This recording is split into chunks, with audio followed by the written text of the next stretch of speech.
Evening all, RaMarcus here, back again with another video, back again with another VR experience video. And I know it's been a while, I know I keep promising to do more videos, and I don't, and I get distracted. But life's been a bit complicated, shall we say, with the business and family and COVID and all the different things going on in the different worlds. So I've not been doing what I promised, but I will try and do more videos. But today I've been prompted to do a video because of this.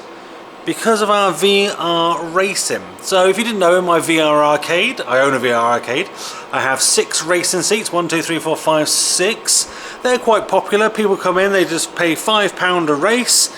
They can race as many times as they want, you know, just keep paying the fivers. And they can all race together. And we use a bit of software called Project Cars Pro. So it's essentially Project Cars to the game.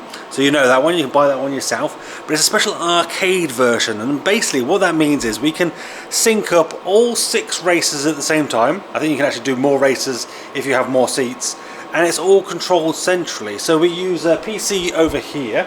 So I've got a PC set up here. Well, there'll be a little bit of software that helps us kind of manage the session sort of remotely. So you can sort of see here we've got all 6 of our racers all lined up, and we can kind of configure kind of the difficulty settings and all the kind of sort of if it automatic gears, traction control, brake assist, all that sort of good stuff. Easy should have brake assist. Let's turn that back on. Auto then has other things on, sort of you can change it, and then whatever you can change the scenarios, the different tracks for different sort of grid sizes and AI levels, and whether you should have pit stop, all that good stuff. You can even sort of set up like Formula 1 races with qualifiers, practices and all that sort of stuff, and it's all kicked off from here. So via this panel here we kind of set up the race. They all just jump in, put on their headsets, we kind of show them quickly the controls, that sort of thing, put the VR headset on, and then from here we just launch the session. So we go into here, select which seats are doing the racing, so 1, 2, 3, 4, 5, 6, click start, fire start signal, and then that will kick them all off at the same time. They've just got to then hold their head stills just for 4 seconds, and then they can go into a race together. And it's all perfectly sort of synced up. It did have some teething issues when it first came out, and there were some issues with it syncing up, but now it's pretty good. We've got tons of cars, so we kind of rotate the cars a little bit. We tend to try and keep them in the Formula 1 cars. But the issue that we have at the moment is we've heard that sort of EA has bought Codemasters, which bought Slightly Mad Studios, which owns Project Cars Pro. And I think with COVID and all that sort of stuff, that they've not taken much money with the game. So it looks like they're pulling it and we're going to lose it. Now, since this VR is a system that we use to kind of license a lot of our games through, so we pay per minute for some games. With Project Cars Pro, I did purchase a full year for all 6 seats last year. So we've still got, I think, until November, hopefully, with it unaffected. But at some point, we're going to potentially lose it. There is another system like Synthesis VR called Springboard VR, and that's similar, and that got Project Cars Pro last year, middle of last year, I think it was June. And they've actually said in 2 weeks' time they're pulling it from their system. So they've got a pay per minute thing set up on their system. So anybody who does races through them pays per minute to use the game. Now, Synthesis is what we use, and they're quite good because they've got like a little bit more integration into it. They've got like a leaderboard system that runs off it. You can kind of push the sessions, and it can kind of restrict kind of things that they've got access to and that sort of thing. So even more integration with Synthesis. Hence why we used it, and hence why we went with Synthesis mainly in the first place. It's because we needed the game, and it was expensive. And from looking at the Project Cars Pro website at the moment, they've actually kind of limited, kind of, they're saying at the moment that you can't even buy licenses directly from them. So it's a bit concerning. There are many other sort of systems that have the integration, the smoothness, the arcade setup, all that sort of good stuff that Project Cars Pro has. So I'm a little concerned, and the reason why I've made this video really is kind of get a bit more of a feel for you guys. If you know of other games, maybe you can help me reach out to some other developers. Maybe you're a developer of one of the other VR sort of compatible racing games, and you're maybe considering entering into this kind of market. I mean, it's popular. We've definitely, I've even spoken to like the Dash World Racing sort of developers, and I know they are looking to bring their game to VR arcades and give us kind of an option for that. But I wanted that as like an addition, like kids maybe sort of who struggle with the more sim racing that this is, could do that instead.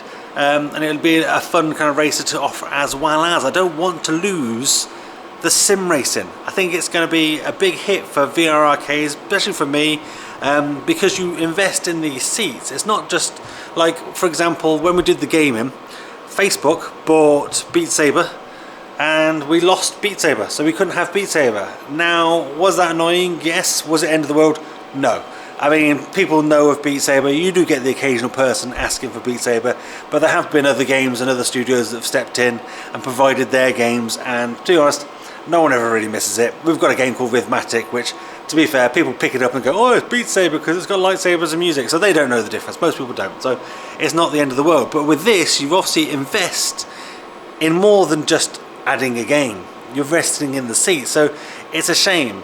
I'm a little bit concerned about it. I don't think I've hopefully got nothing to worry about for a little while. I've spoken to Synthesis VR, and they're sort of waiting off making any kind of official statement on it until they know specifically more, because I think some of it comes down to maybe some of the content in the game, so maybe like tracks and cars, all those individual things are like licensed, and they have to be licensed for different things, so maybe some of those things they're losing the license on, and they're unsure whether they want to kind of add them back in and add licenses and that sort of thing to them. So that may be one of the reasons why the game is going, partly reason, but I know Synthesis has such good integration into the game at the moment that they probably can pull out particular tracks, particular cars and that sort of thing and stop us using them and still allow us to use the game.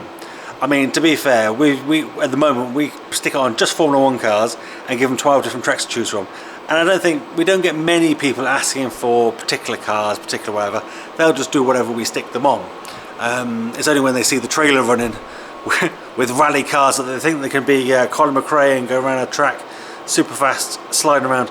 They can't. Most people end up spending most of their time in the dirt playing that game. So it's as I say, worrying. Am I worried? Not really just yet, but it's just a shame that if we have to get rid of our racers, because I think if we don't have a game like Project Cars, I don't think our kind of racing customers that come back and do all this racing often, because we do get quite a lot of repeat business from the racing, will want to do the dash racing.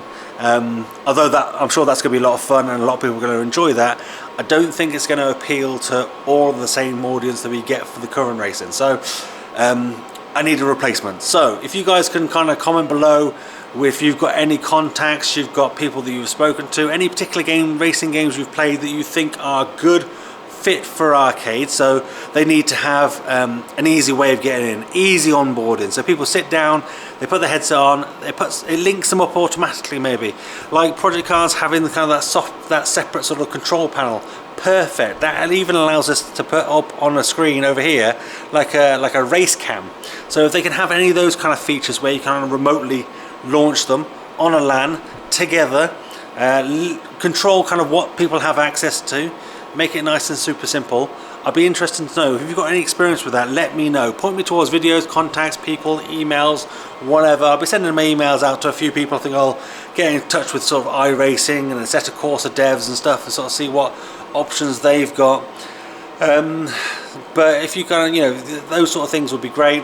Easy in, easy out, all that sort of good stuff. So if you know of anything, maybe you're involved in something like that, let me know. I'd be interested to kind of cover it, bring it to my arcade, look into it, and create some little videos on it as well, so keep you guys updated. So for you guys that are maybe considering opening an arcade and you were thinking about getting Project Cars Pro, at the moment it's probably not the best time to do it, but obviously they technically need more people to run them to get more money to encourage them to keep it. So it's a double-edged sword at the moment, so it'll be interesting to kind of see how it goes. But that's pretty much all I wanted to do. I just wanted to come on here and jibber jabber for well, it's going to be about 10 minutes by the time I shut up with this video, and kind of give you my thoughts on what's happening, and also let you know I will be doing some more videos going forward.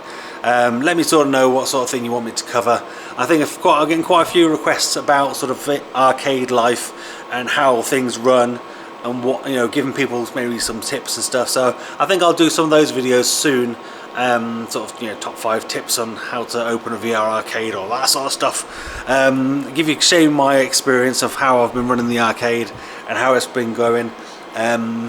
So stay tuned for that. Make sure you hit the subscribe button for that sort of thing. But as I say, hopefully this will be nothing and we'll get to carry on using it.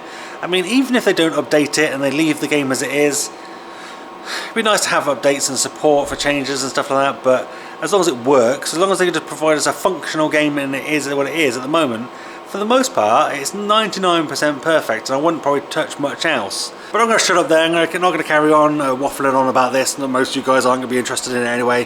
But I thought I'd kind of quickly make a video about it. But if you enjoyed this video, found the information useful, give it a thumbs up. If you didn't, give it a thumbs down. That's fine. I'm big enough and ugly enough to take it. But do let me know in the comments down below what you didn't like, and I'll try and do better for next time. Become one of the Remarkables. Hit that subscribe button and that notification bell to be notified when I next upload a video. And that's me done. I'm out. Have a virtual high five.